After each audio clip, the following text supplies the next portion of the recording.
The vanguard fleet of the Stellar Collective loomed over Earth, 50 vessels strong, a display of overwhelming force meant to intimidate the planet's defenders. Admiral Kell stood on the bridge of the flagship, Eternal Triumph, watching the blue-green world spin below. The humans' primitive orbital defenses seemed almost laughable against the might of his armada. "Final communication from Earth Central Command, Admiral," reported his communications officer. "Let me hear it," Kell said with a dismissive wave. The message was brief. "This is Earth Central Command. You have entered restricted space without authorization. You have 1 hour to withdraw all vessels beyond the orbit of Mars. This is our only warning." Laughter rippled across the bridge. Kell smiled. The humans had no concept of their place in the galactic hierarchy. Their civilization had barely reached beyond their own moon, while the Collective had conquered 12 star systems. "Send our demands again," Kell ordered. "Full planetary surrender, disarmament, and integration into the Collective as a resource world. They have 30 minutes to comply." The Collective's intelligence on Earth was extensive. Humans were fractious, divided by national borders and old grievances. Their technology was primitive compared to the Collective's energy shields and gravitic weapons. According to all simulations, Earth's defenses would crumble within hours. 29 minutes later, no response had come from Earth. "Admiral, unusual. Energy readings from the planet's surface," reported the science officer. "Consistent across multiple locations." Kell frowned. "Weapon systems?" "Unknown, sir. Nothing matching our database." "They're bluffing," Kell declared. "Begin the invasion sequence. Launch the first wave of—" The science officer interrupted, panic in her voice. "Sir, massive energy spike." From Earth's surface, hundreds of points of light launched skyward. The Collective's sensors initially classified them as missiles, but they moved with impossible acceleration, bypassing the fleet's outer defenses before anyone could react. "Evasive maneuvers!" Kell shouted, but it was already too late. The lights didn't explode against the ship's shields as expected. Instead, they passed through them as if they weren't there.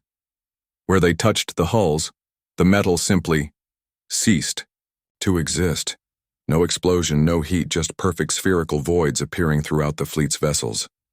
"What is happening?" Kell demanded, watching in horror as 3 of his ships fell apart, cleanly severed into pieces. "Sir," the science officer whispered, "these weapons appear to be creating localized breakdowns in molecular bonds. They're unmaking matter." A cold realization washed over Kell. The Collective's intelligence had been catastrophically wrong. Earth wasn't a primitive world ripe for conquest. It was a fortress. On Earth, General Tom Miller watched the battle unfold from the underground command center. The room was silent as they observed the alien fleet disintegrating. "Project Void performing as expected, General," reported his weapons officer. Miller nodded grimly. Humanity had known for decades that they weren't alone. The government had recovered enough alien technology from crashed scout ships to understand what was coming. Nations that had been enemies for centuries united in secret, pooling resources and scientific talent to prepare. While presenting a facade of division and technological inferiority to any watching eyes, Earth had been preparing. The quantum dissolution. Weapons were just one of many surprises they had ready.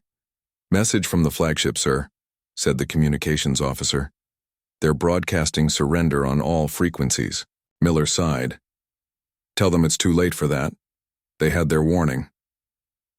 Within 20 minutes, the Vanguard fleet was reduced to drifting debris. Only the flagship remained partially intact, its engines and weapons destroyed. The return message from Earth to Admiral Kell was as brief as the first. "The Collective will send a diplomatic delegation to discuss terms of your surrender and withdrawal from all human-claimed space. You have 1 year. This is our final warning." Kell stared at the message in disbelief. His career, his fleet, the Collective's expansion plans all destroyed because they had underestimated this seemingly unimportant world. Send the acknowledgement," he ordered, his voice hollow. Later, as rescue ships from the Collective arrived to retrieve survivors, Kell stood at the viewport of his ruined ship, watching Earth turn below. The planet appeared peaceful, blue oceans, and white clouds offering no hint of the devastating weapons it harbored. The humans had given just one warning. The collective hadn't listened. Now they understood that humanity's apparent weakness had been the greatest deception of all, a spider's web, carefully spun to draw in the overconfident. 3 months later, representatives from the Stellar Collective signed a non-aggression pact with the newly revealed Human Alliance. News spread quickly throughout the galaxy. The Collective, the greatest military power in the sector, had suffered a crushing defeat at the hands of a species many had dismissed as insignificant. Other galactic powers took note. Some sought diplomatic ties with the humans. Others accelerated their weapons research. All of them watched with newfound respect and fear. Earth had paid the price for the Collective's confidence. Now the galaxy would pay the price for underestimating humanity. As Miller reviewed the treaty documents in his office, his aide asked, "Do you think they'll honor the agreement?" Miller looked up, his expression grim but satisfied. "They'd better, because next time we won't give any warning at all."